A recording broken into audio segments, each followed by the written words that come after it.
Trade with Kamran Bhavani. क्या आप stock exchange में इन्वेस्ट करके पैसा कमाना चाहते हैं तो हमारे ग्रुप को ज्वाइन करें। हम आपको देंगे बर वक्त और बेहतरीन मशवरे। हमारे पास अकाउंट खोलने और ग्रुप ज्वाइन करने के लिए इन व्हाट्सएप नंबर पर राब्ता करें। कामरान मेमन भवानी 0345 826 4499। बिस्मिल्लाहिर्रहमानिर्रहीम। अस्सलाम वालेकुम मेंबर्स, मैं कामरान मेमन बावनी, आप देख रहे हैं यूट्यूब का चैनल सो क्लेम या ब्लेम नहीं है।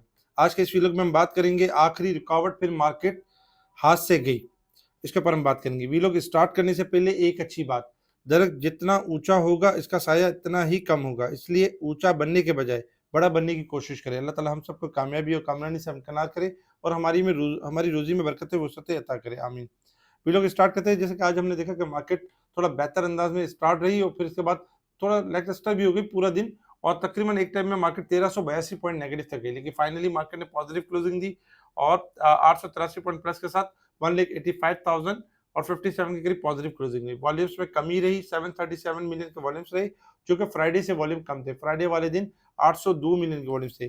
Top volume leader, top gainers, decliner आपके सामने है। अगर हम सेक्टर वाइज पोजीशन देखें तो आज कमर्शियल बैंक टॉप पे रहे 300 पॉइंट, जबकि oil and gas, investment bank, automobile, technology, power generation, इनमें हमने पॉजिटिविटी देखी। नेगेटिव सेक्टर देखें तो cement sector, fertiliser, food sector, insurance, property, chemical sector, pharmaceutical, इनमें हमने गिरावट देखी। इसके साथ ही अगर हम फिपिलिपी डेटा के ऊपर नजर डालें तो फ्राइडे वाले दिन फिपिलिपी डेटा में foreign corporates net selling side पर थे, जबकि foreign individual overseas Pakistani buying side पर थे। इसके अलावा पाकिस्तान के अंदर अगर हम देखें तो individuals, companies, banks, insurance selling side पर थे, जबकि एनबीएफसी, म्यूचुअल फंड और other organisation, brokers buying side पर थे। ये वजह थी कि फ्राइडे वाले दिन क्योंकि एडजस्टमेंट भी होनी थी, फ्यूचर की लास्ट डे भी था और मंथ क्लोजिंग भी था, तो इस हिसाब से एडजस्टमेंट हुई। इसके साथ ही अगर हम देखें तो कुछ खबरें भी थी जिसमें हैस्कॉल को फाइनेंसिंग सहूलियत की हवाले से अगर देखा जाए तो नेशनल बैंक से रिसीव होंगे, हैस्कॉल receive national bank offer for financing facility restructuring के हवाले से, यानी कि नेशनल बैंक से फाइनेंसिंग मौसूल होगी, तो ये हैस्कॉल के लिए अच्छा है और आने वाले दिनों में हैस्कॉल अच्छा परफॉर्म भी कर सकता है। तेल की कीमतें अमेरिका और ईरान की सफारतकारों के इशारों पे गिर गई, क्योंकि अमेरिका और यानी कि ईरान का जो पैचअप हो रहा था उसमें तेल का फिर बढ़ने का कोई जवाब ही नहीं देता था, इसलिए बैक कर गई और गोल्ड सिल्वर क्रैश कर गया। पाक कतर जनरल तकाफुल आईपीओ अगर हम देखें तो पाक कतर जनरल तकाफुल आईपीओ तकरीबन 10 गुना ज़्यादा सब्सक्राइब हुआ, तो ये बड़ी ज़बरदस्त बात है कि जो नया आईपीओ जो भी कोई आता है तो इसका मतलब ये कि जो इन्वेस्टर्स है, न्यू इन्वेस्टर्स और जो इन्वेस्टर्स है वो पाकिस्तान स्टॉक एक्सचेंज पर एतमाद कर रहे हैं। 5 फरवरी को कश्मीर डे होगा और स्टॉक मार्केट बंद होगी और हॉलीडे होगा। पाकिस्तान में सोने की कीमत में 1 तोला 21,500 रुपये की कमी देखी गई, क्योंकि इंटरनेशनल लेवल पर गोल्ड सिल्वर की प्राइस क्रैश कर गई और पाकिस्तान में भी गोल्ड 4,90,362 के करीब आ गया। वाफी एनर्जी पाकिस्तान में बड़े पैमाने पर सरमायाकारी का मंसूबा रखती है और वाफी एनर्जी पाकिस्तान लिमिटेड अगले 2 से 3 सालों के दौरान पाकिस्तान में अपनी रिटेल नेटवर्क और स्टोरेज की सलाहियत को बढ़ाने के लिए $100 मिलियन तक की सरमायाकारी पर गौर कर रही है, जो मुल्क पर एतमाद को जाहिर करता है। तो ये ज़बरदस्त खबर है वाफी के बारे से। कुछ रिजल्ट थे जिसमें PRL की पॉजिटिव EPS रही ₹1.78। कॉलगेट ने 29 रुपये कैश डिविडेंड अनाउंस किया, ₹17.07 डिविडेंड, ₹7 EPS रही। इसके अलावा भी आरिफ हबीब लिमिटेड की ₹4.20 और SKRSG 6 पैसे। इसके अलावा अगर हम देखें तो कुछ बोर्ड मीटिंग्स हुई है जिसमें EPQL, इंटरलूप, MCB, CSAP और DKTM इनके यानी कि मीटिंग्स भी होगी। इसके अलावा अगर हम बात करें यानी कि इंटरनेशनल लेवल्स के ऊपर अगर हम बात करें तो इंटरनेशनल लेवल्स के ऊपर इस वक्त अगर हम देखें तो क्रूड ऑयल आपका जो ट्रेड कर रहा है इस वक्त ऑयल में अगर देखें 6197 के पास, क्योंकि पैचअप की बातें होना शुरू हो गई और क्रूड ऑयल 66 से बैक कर गया। गोल्ड सिल्वर में अगर हम देखें तो सिल्वर इस वक्त $83 के करीब है, 71 का लो बना चुका है और 83 के पास ट्रेड कर रहा है, थोड़ा सा रिकवर हुआ है $4। और जबकि अगर हम देखें गोल्ड को तो गोल्ड इस वक्त तकरीबन अगर देखा जाए तो 4784 के करीब है, 39 प्लस है। गोल्ड सिल्वर में आपको याद होगा कि पिछले वीक के अंदर और हम कहते थे कि देखें बबल बना हुआ किसी भी टाइम ब्लास्ट होगा। आज अगर वो इन्वेस्टर्स जो कमेंट्स कर रहे थे कि भाई स्टॉक एक्सचेंज भी तो बबल बना हुआ है, तो आज वो देख लें कि यानी कि आपको बर वक्त पहले ही आगाही दे दी गई कि एहतियात कर लें, स्टॉप लॉस के साथ काम कर लें। अगर काम नहीं करते तो फिर डिजास्टर का सामना होगा।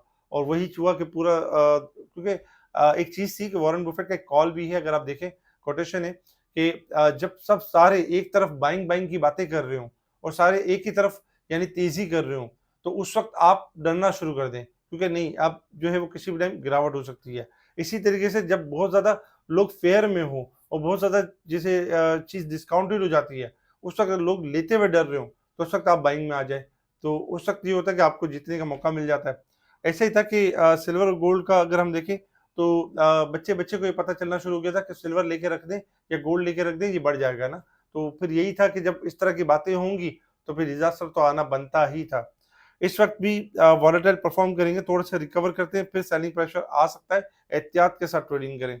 इसके अलावा अगर हम देखें resistance level and support level, तो मार्केट इस वक़्त देखा जाए तो 856 पॉइंट ओवरबॉट है और वीक के हिसाब से, मंथ और ईयर के हिसाब से ओवरबॉट साइड पे परफ़ॉर्म कर रही है। अब आ जाते हैं टेक्निकल चार्ट की तरफ कि मार्केट ने मूव किस तरीके से करना है, हमारी स्ट्रैटेजी क्या होगी और आखिरी रुकावट फिर मार्केट हाथ से गई। बिल्कुल, इसके ऊपर भी बात करेंगे। अगर आप देखें तो मार्केट उसी यानी कि बॉक्स के अंदर ट्रेड कर रही है। 1,82,000 सपोर्ट है और 1,86,900 रेजिस्टेंस लेवल है और मार्केट इस यानी कि बॉक्स के अंदर यानी कि इस ट्रायंगल के अंदर यानी कि परफॉर्म कर रही है। लास्ट आपको बताया था कि मार्केट दोबारा रिकवर कर जाएगी और आज मार्केट ने लो बना के दोबारा रिकवर कर गई। फ्राइडे वाले दिन भी मार्केट ने अच्छी खासी रिकवरी की थी।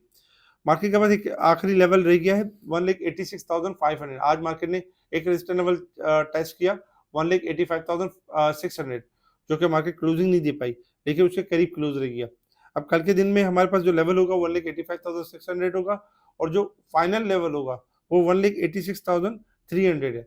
जैसे ही ये लेवल ब्रेक होगा, मार्केट हाथ से गई। मार्केट का मतलब ये होगा कि मार्केट आपकी 1,88,000 से लेके 1,90,000 तक, 91,000 यानी कि रिकवर करेगी, बाउंस बैक करेगी। तो इंशाल्लाह एक्सपेक्टेशन यही है कि मार्केट आपकी ओवरसोल्ड है और मार्केट आपकी बाउंस बैक कर जाएगी।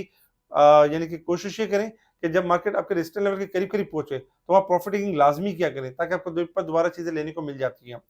इसी तरीके से उन स्टॉक्स से, उन सेक्टर से काम करें जो इंतहाई ओवरसोल्ड हो, जिनके अंदर जगह बनती हो।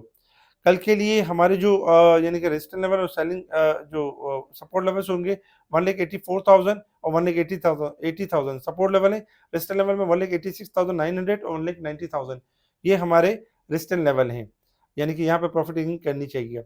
इसके अलावा अगर हम बात करें यानी स्टॉक के हवाले से, तो स्टॉक के हवाले से एंग्रो होल्डिंग आपका पॉजिटिव ट्रेंड के ऊपर है, स्लोली ग्रेजुअली जमा कर सकते हैं और 275 से लेके 285 तक, 300 तक भी जा सकता है।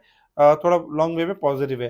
पीआईए चूंकि आज भी 30 रुपए 29 पैसे का हाई मारा कैप के करीब, एक क्लोजिंग नहीं हुई, क्योंकि 30 रुपए 60 पैसे रेजिस्टेंस लेवल है। इसके ऊपर क्लोजिंग आ जाती है, बाउंस बैक करेगा और इंशाल्लाह 32 से लेकर 34 36 तक भी मूव करेगा अपसाइड की तरफ। पीआई के हवाले से पिछले 2 दिनों से स्पेशल ग्रुप में कॉल दी जा रही थी, 26-27 के लेवल पे बाय करवाया जा रहा था और आज प्रॉफिटिंग भी करवाई गई है। ओजीडीसी आपका तेजी के ट्रेंड के ऊपर है। ओजीडीसी को थोड़ा सा डिपर जमा कर सकते हैं और एक्यूमुलेट कर सकते हैं, क्योंकि ओजीडीसी आने वाले दिनों में 333 से लेकर 336, 340, 45 दिखा सकता है और तेजी के ट्रेंड को मेंटेन कर सकता है। हमारे इस वीडियो को लाइक करें, सब्सक्राइब करें, आगे फॉरवर्ड जरूर करें, कमेंट्स लाजमी दें। इसके अलावा जो हमसे जुड़ना चाहते हैं वो हमसे कॉन्टैक्ट कर सकते हैं व्हाट्सएप पर। ठीक है जी, शुक्रिया। कामना मेमन बावानी, अल्लाह हाफिज़।